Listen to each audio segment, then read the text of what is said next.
और लालू यादव से ईडी की पूछताछ को लेकर मीसा भारती ने बड़ा आरोप लगाया है। केंद्रीय मंत्री नित्यानंद राय ने कहा कि कानून अपना काम कर रहा है।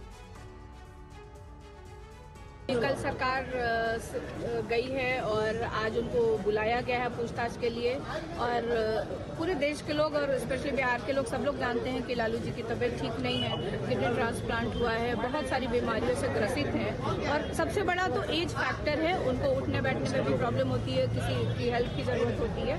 इसमें कोई कमेंट नहीं करना है। आप घोटाला करेंगे, भ्रष्टाचार होगा, कानून तोड़ेंगे तो वहां तो कानून पहुंचेगी। और ईडी क्या है? स्वतंत्र इकाई है, कानून का हाथ उन लोगों तक पहुंचा है कि बीजेपी की एजेंसी है वो। बिल्कुल नहीं, गलत कर रहे हैं। तो उन लोगों को मैं कहना चाहता हूं, श्रीमान लालू जी से और तेजस्वी जी से, कि आप यह बताइए, जब चारा घोटाला का मामला आया था तो जो चार्जशीट हुआ था, जो सीबीआई को सौंपा गया था, जो चार्जशीट हुआ था, और जिस समय एफआईआर हुआ था और आप जेल गए थे, उस समय केंद्र में किसकी सरकार थी? राज्य में किसकी सरकार थी? बीजेपी नेता रविशंकर प्रसाद ने कहा कि जो लूटेगा वो जेल जाएगा। जवाब में आरजेडी सांसद मनोज झा ने कहा, ये ईडी नहीं बीजेपी का समन है। आप लूटेंगे तो जेल जाएंगे, तो आप लूटेंगे भी और चाहेंगे कार्रवाई नहीं हो, तो नरेंद्र मोदी की सरकार तो ईमानदारी में बहुत कड़ी है ना, जानते हैं। तो ईडी किस मामले में सवाल करेगी या करती, इसका जवाब नहीं है, सिर्फ प्रताड़ित की बात करती है।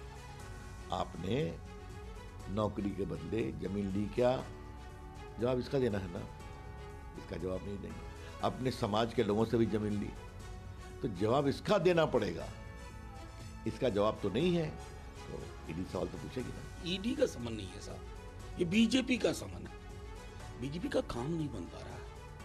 मर्यादा पुरुषोत्तम राम के नाम पर ध्रुवीकरण की कोशिश हुई, काम नहीं हुई। मर्यादा पुरुषोत्तम का चरित्र समावेशी है, सबके हृदय में, तो वहां काम नहीं बना। फिर नीतीश कुमार की इंजीनियरिंग की गई, अब ये ईडी वगैरह है, चलेगा ये हमें पता है 24 के चुनाव तक। तो इसे कृपा पूर्वक हाथ जोड़ के कहता हूं, ईडी का समन न करिए, ये बीजेपी का समन है। और आरजेडी का आरोप है कि बिहार में सरकार बदलते ही लालू की पेशी हो गई। बीजेपी ने कहा कि जब घोटाला किया है तो जवाब तो देना होगा। जो राजनीतिक लड़ाई नहीं लड़ पा रहे हमारे विरोधी, तो वो सत्ता का दुरुपयोग कर रहे हैं, जांच एजेंसियों के माध्यम से परेशान किया जा रहा है आदरणीय लालू प्रसाद जी के परिवार को।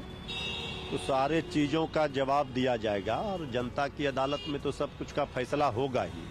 भाई, आप आईटी, ईडी, सीबीआई से लड़ाई जीतना चाहते हैं हर विरोधी दलों के यहाँ। आज देखिए, चाहे बंगाल में ममता दीदी हो, चाहे जहाँ भी हो, तो ये सब जो हो रहा है, ये सब जनता देख रही है।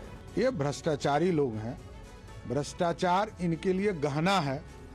और बिहार के युवा को हमारे छोटे भाई तेजस्वी यादव ने क्या सीख दिया, ये हमको नहीं पता है, लेकिन मैं जरूर ये आग्रह करूंगा तेजस्वी यादव जी से कि उनको ये मैकेनिज्म बिहार की जनता को बताना चाहिए कि 1.5 साल की उम्र में करोड़पति कैसे बना जाता है। ये मैकेनिज्म लालू प्रसाद जी का परिवार बता दे, हम लोग सारे लोग उनके साथ खड़े होंगे।